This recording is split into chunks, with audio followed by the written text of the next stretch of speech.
In his address to a Partnership for National Unity supporters on Friday, presidential candidate Aubrey Norton at his party's Manifesto launch said its manifesto is grounded in economic self-reliance, diversification, and fairness.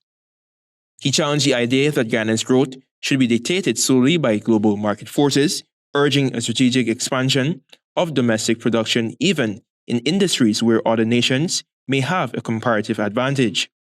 Along this context, the Apnu's presidential candidate hammered the government for failing to alleviate the high cost of living with the implementation of sustainable relief initiatives.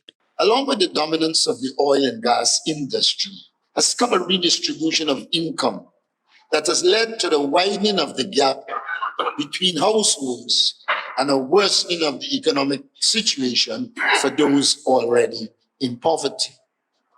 Our assessment reveals that income equality rose from 43 in 2019 to 48 in 2024. On the new dispensation, Mr. Norton said if these issues will be addressed holistically. The Apnu presidential candidate flagged that the price of fruits rose by 145% from 2019 to 2024, plantains to 106%, while vegetables rose by 105% during the same period. On top of those price increases, the price of eggs went up by 63%, while the price of meat went up by an average of 57%.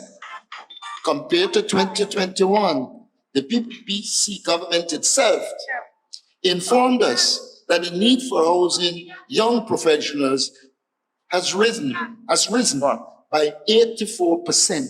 Mr. Norton said his party's manifesto includes an intended response to cost of living crisis.